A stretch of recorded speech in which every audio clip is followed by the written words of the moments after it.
Welcome to the Hostinger to Framer series, and here you're going to learn tips, tricks, and everything that I grasped in a couple of months just dealing with issues, bugs, and whatever. You're going to love it or hate it. I'm going to show you everything raw.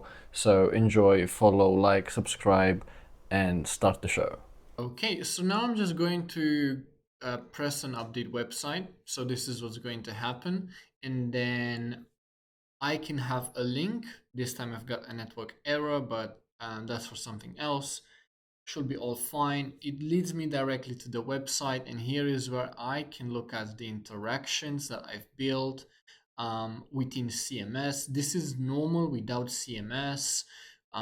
Also in services, this is also this is services with the CSS specific code that was needed, including the JavaScript, animation, and some quick use case cards.